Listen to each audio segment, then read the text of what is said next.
Well, it's probably just a running joke. Probably a lot of times when I start off Halloween month, of October, probably most times it's a rant, and guess what? You're right. And what better way to kick off this year's October Halloween month, with one which I thought I reviewed this film. I did. It must be like a Mandela effect, where I thought I reviewed it but I didn't. But apparently I didn't, I guess. And it's another remake, and it's one of the worst. It is one of the worst remakes. I'm sure a lot of people say it's considered one of the worst remakes ever, horror remakes ever, or a remake in general, whatever the case may be. But yeah, and this came out 20 years ago, in October this month, 20 years ago.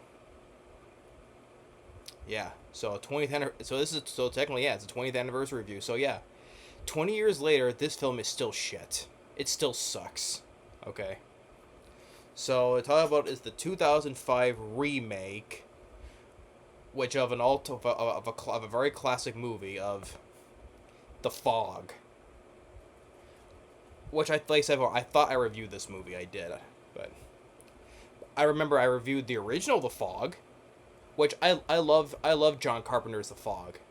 John Carpenter did a great job with the movie. I think he said he was kind of like underappreciative of the movie, but I love The Fog. It's a great ghost story. It is one of the best ghost stories out there. It is. I love The Fog. It has a great not only John Carpenter did, which I don't know why he says like some things about the movie, but I think he did a good job with the cast, with atmosphere of the movie, the music. Especially the music as creepy as his own creepy with the music by John Carpenter gave it a creepy essence to the movie. And I like the look of the ghosts, and like I said, that just the atmosphere look of the movie just gave it that ghostly feeling to it. And I enjoy the cast. You got Jamie Lee Curtis, Tom Atkins, Adrienne Barbeau, Hal Holbrook. I reviewed the original The Fog. Yes, I do. A couple years ago. And so, but this film. Here's what I think about this film.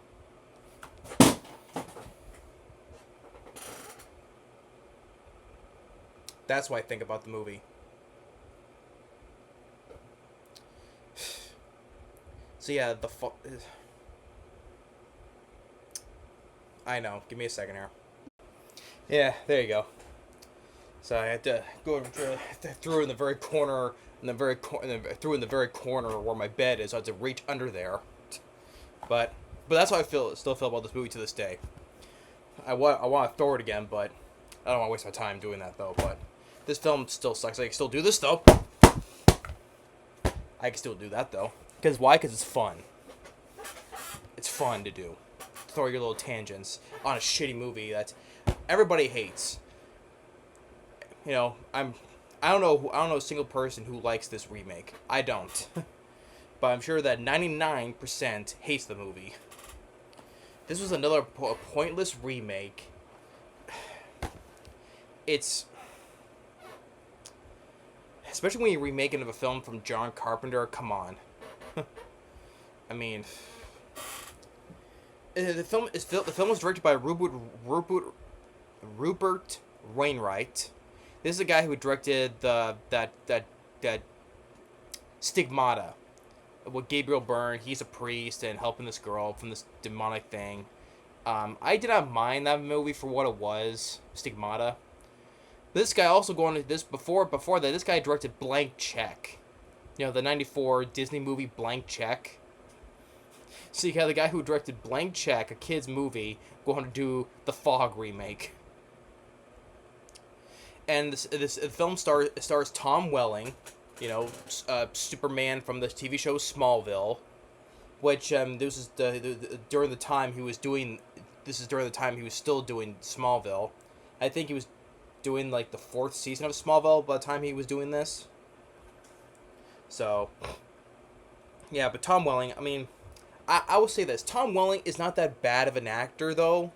But his character, he's like You know, blah. That's why I think about it. Just blah, meh. But he's not that bad acting wise, I would say. But his character was just so meh and bland and boring. And he also you got Maggie Grace right there next to him. Maggie Grace, who plays the daughter from Taken, from the Taken movies. That Liam Neeson has to save his daughter from the first movie. Yeah, that's Maggie Grace right there. But this is before Taken though. And you got Selma Blair from Hellboy. Liz from the first two Hellboy movies, Ron Perlman. Um, she's in this. I like Selma Blair, but here she was not good. She was just not good in this movie at all. She was just another boring character. Her acting was much better in the Hellboy movies or in that movie with Nicolas Cage, Mom and Dad, where they're the parents of these kids and they end up becoming like psychopaths. Which that was kind of a fun one with Nicolas Cage, another one. But Selma Blair was in that as well. She's done better acting. I mean, here she was just a boring character. Her acting was not that good in this. So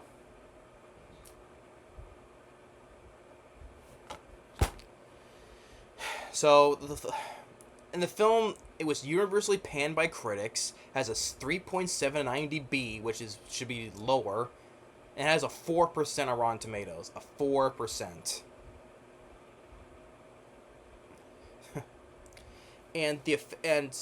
So the cast was not overall not that good. The effects, the fog is fake as shit. Especially when we get the white scene of the little kid on the beach when he's running away from the fog. It's clearly CG green screen. And the fog itself is faker than hell. It doesn't give the film atmosphere compared to John Carpenter's original 1980 film was. No, not in the least bit. And somehow this film was number one. Somehow this film was still number one at the boxes. It was a very weak opening, yeah, granted, 11 million, but still, it didn't make that much of a profit anyway. And this film has features, has a commentary with the director, and with whiteout conditions, remaking of a horror classic. Yeah, should not do that in the first place. Remake of a classic. And it has Seen Through the Fog. Like, seen through the fake CGI fog, but it's the making of, and feeling the effects of the special effects featurette, to showcase how phony the fog looks. Yeah, that's the thing. Yeah, when a film called The Fog, and especially this looks very stupid anyway. You can see this on the poster, the official poster, except these two are not in it though. But just the poster looks silly and stupid, with just the face on the fog. It's like, oh. It looks like he's having a freaking. Looks like someone's giving a freaking blowjob, Oh! Stupid poster, So, but opening of this, all that aside, reception aside, whatever. It opens up with these four guys, which turns out they're the guys the founding fathers of Antonio Bay. These people on the ship. They had a contract. They were for this place was going to be their new home, but the forefathers, not our founding forefathers. No, the forefathers of Antonio Bay. They double cross them because they want more of their treasure. They kill them on board, and they get away. But one of them gets pulled into the water. So it cuts to the present time, where they unveil the new statues of the forefathers. It's not even like an anniversary, I don't think it was. Just the new revealings of the statues. So Tom Welling is there. He has a boat. Pretty much describes his character. He didn't say he takes people on fishing tours, or he's a charter. That's what he's. I think he charters people. I think. He has this. They're throwing this comic book relief character named Spooner.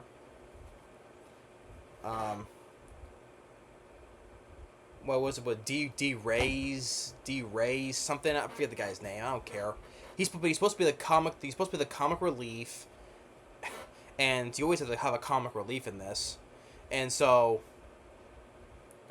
So he wants to borrow his boat, to, and which later on Skipping had whatever. Him and this other guy and two other girls trying to film like their sort of girls gone wild, but thing is, well, that's another thing that's the thing about it's PG-13. So this is like unrated version, but it's still PG-13. You ain't showing shit anyway. There's not very little gore and bad CGI, and this as well for deaths. So it's yeah, and there was even a comment. I think Tom Welling, when he was discussing, there was a podcast interview with him when he was talking about him working on Smallville, and he mentioned this movie, how even he admits the film was not good, and they completely watered down everything. Which I'm like, yeah, because it's PG-13. You watered down stuff like this, yes. So even Tom Welling was kind of admitting that it was not that good of a movie. So, but like I said, it's PG-13. So you're not gonna see no nudity in this because when they're trying to film, oh, their little girl's gone wild, you ain't getting shit. And then the fog rolls in, and so, and the equipment is being messed up, and the guy Spooner, he leans into like where the navigation stuff is. The glass blows up in his face, but yet there's no glass in his face, because he was like, here's the stuff, here's the navigation stuff, right? He leans like this close, and then sparks and glasses blows up, and his face is totally fine. His face is totally fine. There's nothing, no blood or no glass in his face, nothing. And then the two guys go outside. Then the two girls, they get killed off screen, and they get tossed to the window. And then the one guy that's with Spooner, every time I hear the name Spooner, there's two names in other films I remember. Spooner was the name of the character of Will Smith's character from iRobot, which I would easily watch over than this. I think iRobot's a bit of an underrated movie with Will Smith, but his character name was Spooner. Or the soldier from Dog Soldiers. Where's Spooner? There is no Spooner. So I was thinking about that name is either the two characters either from iRobot or Dog Soldiers. Easily better than this movie, miles better. But a knife gets poked into the one guy's eye. Like I said, PG-13. You don't. It cuts away when it enters when it hits the guy, so you don't see no blood or anything. So it's PG-13. And the guy, he's looking around, and which is kind of a weird looking shot where he's looking like he's doing this, and it only happens for a few seconds though. But as the camera's widening out or backing out, and the scene for creating a wide shot, he's like doing this. I don't know. It just looked really weird. Like it was like he was being reversed. Like if you're supposed to go this way, it's like you reverse him to do this way. I don't know how you see it though. It just. Yeah, it was only for a few seconds though, but it just looked a weird looking shot though. So they don't know where the boat's at. So Tom Welling and Maggie Grace, they go out there, and they find the dead bodies. And Spooner, he hides in a freezer, which I'm like doesn't make no sense. It doesn't make sense. That calls bullshit on that, because the ghost, like the lead ghost, because he's the one that has a cane. The one always knocking. Like, when he's into the little kid's room, like Selma Blair's son in this, he's knocking on the door, and he opens the door. So I call bullshit. It's like, so he can't open a freaking freezer to get the guy? Bullshit. If he can open the door to the kid's room, he can open a freaking freezer. What? What is this, the Blob? They can't stand the cold? What? Bullshit on that, So, he says, I hid in the freezer. The fog killed them. I hid in the freezer. They can't open the freezer. Bullshit. Bullshit my ass. So, they suspect he's the one who killed them. Maggie Grace finds the camera and sees the footage, but he drops in the water and gets dragged in by the ghost. And the whole thing, okay, first of all, other characters. Father Williams, or was it Malone? But the priest, who was originally Hal Brook in the original, he's a drunk. That's pretty much about it. And how he dies, bad CGI, where the ghost kills him with glass shards, and it's floating around him first, CGI. It pierces him, goes right through into him and right through him. No blood at all. It's like the glass itself is like clean instantly when it enters. I'm like, yeah, this is bad PG-13 where there's no blood at all. Yeah, unrated, my ass. Okay, it's unrated, but it's still freaking PG-13, and it's no blood at all. I mean, and clearly the glass goes right in and out of, or one through his neck, and no blood coming out whatsoever on the glass or out through his neck. Nothing, no blood. This guy must be Mr. Clean, where his insides are completely clean, or devoid of no blood, or is he a living ghost or a zombie? Because there's no blood at all. My God, man. And there are stuff like these they take from the original, like Selma Blair is a DJ, which that's originally Adrienne Barbeau's character, and so she tells the son, don't go out on the beach. That's kind of like in the original, or where a guy on the other side who does like the radar checks the weather around the place.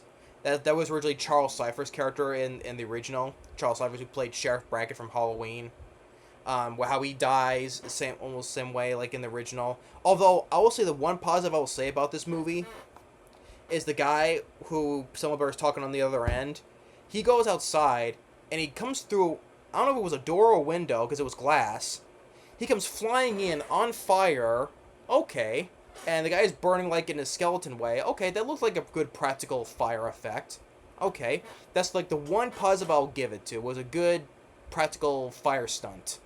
Was that guy starts flying in into the building on fire and he's all skeletalized already. Okay, that was like the one positive I'll give this movie. That one good fire stunt. I mean, I don't know why they just could make the fog all practical. It has to be a bad CGI. It looks fake and it's phony looking.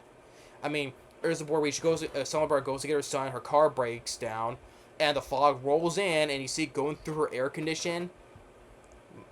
It's fake as you can be. And then she gets hit, which she should have been dead. She falls in the water, and she's in the water. The ghost grabs her, but gets away. And then you get like the aunt, I think, Selma Blair's aunt, who's watching her kid. She's washing dishes. And I don't know why this could have. I don't know why it could have affected. It could have happened to Selma Blair too, because it doesn't make any sense. Because the grandma's washing dishes, or the aunt or whatever, washing dishes, and the ghost can go through the plumbing, grabs her, and then she like starts turning into acid. Bad CGI, horrible CGI. How it's just like turning her into freaking acid. You see her skeletorize. Like it's eating her away. Horrible CGI was on the hands, on the face. Horrible CGI, and also horrible CGI when the fog rolls in and starts corroding the metal on the statues. Right, bad CGI effects as well. And the whole time, what's going on? Like there's also another scene with Maggie Grace where she's looking stuff up and she hears footprints on the roof, and she sees like the footprints on the roof, on the ceiling. So it's either the ghost walking on the ceiling, or is he walking on the roof? Like it's so damp, like it seeps through the ceiling as he's walking on the roof. I have no idea. I'm not gonna put too much thought into it because I have no idea. So, because a lot of this stuff doesn't make any sense with this whole ghost thing. I don't know. But as the rest of the town, like the Spooner gets the drunk reverend. And they all get the town hall. Bad CGI as the statues is corroding the fog is corroding the metal in the statues. Bad CGI effect. Maggie Grace's mom gets pulled through a window. The Reverend, which was originally Hal Holbrook, CGI glass pierced through him. No blood whatsoever. Then one other founding fathers. The ancestors of the founding fathers. Malone, that's the guy's name. Who's the mayor who's the mayor. The lead ghost like pushes him, leaves some supernatural force because he's pushing him and pushing him, making him like an invisible force just pushing him as he's walking. Bad CGI of the way of the ghost as well, and gives him this contract and the guy burns up. And so then Maggie Grace, I guess she's like hypnotized by her because apparently she's like the ancestor. Because wait, she's like the she's like the reincarnation of the wife of the lead ghost, who was on the ship who died.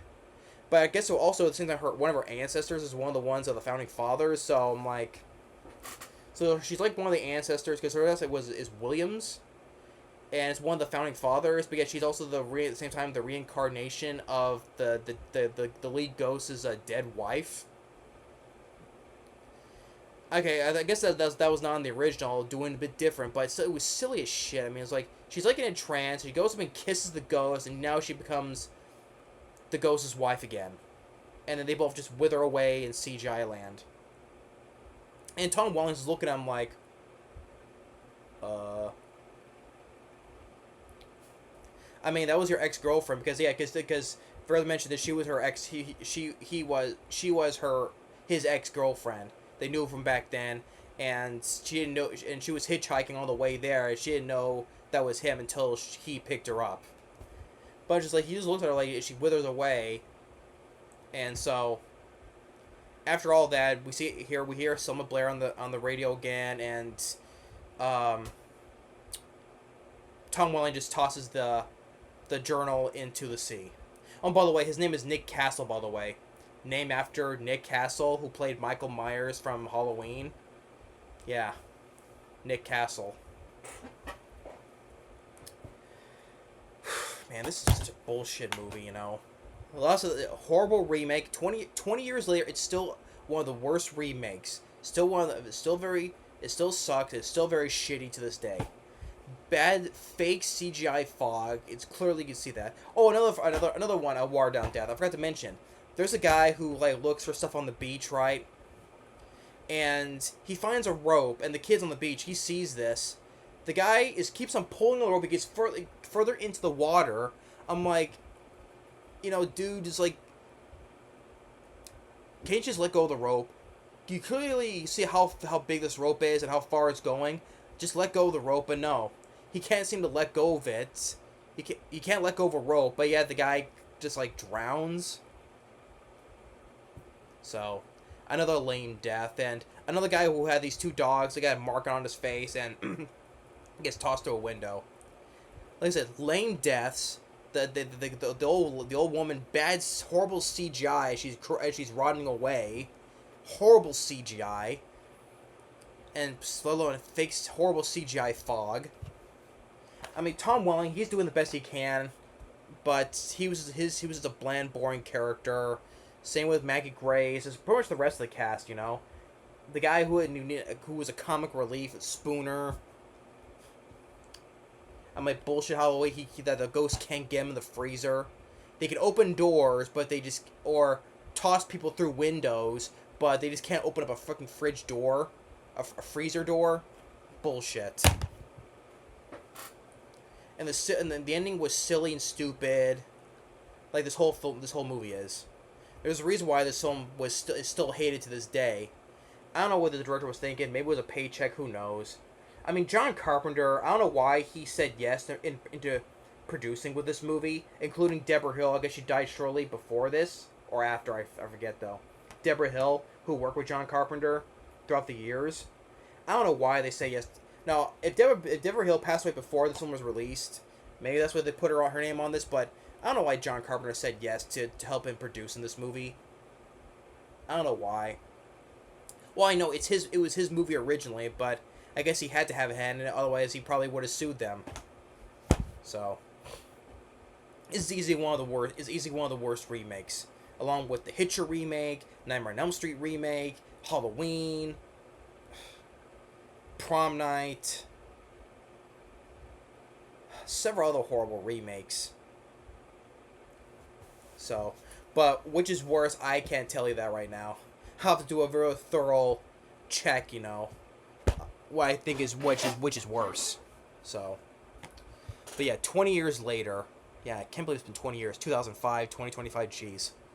So yeah, 20 years later, this film is still shit. Still is. I don't want to throw it again, but I can just do this. Just. But I'm sure everyone could agree this film is still shit, even 20 years later. So yeah.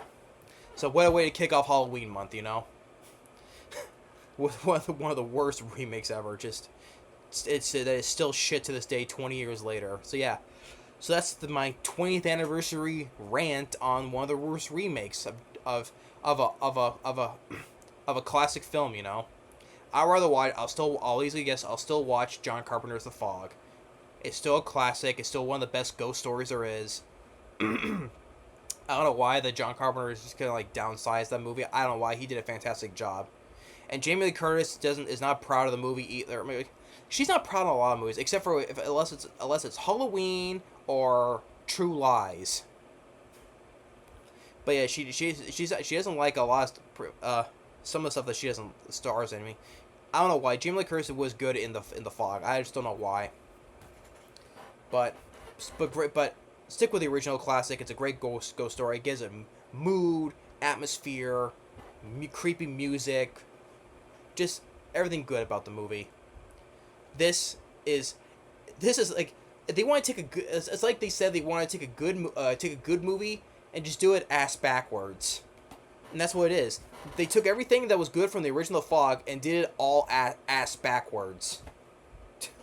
That's basically that sums it up. Yeah, take all the good and just do it all ass backwards.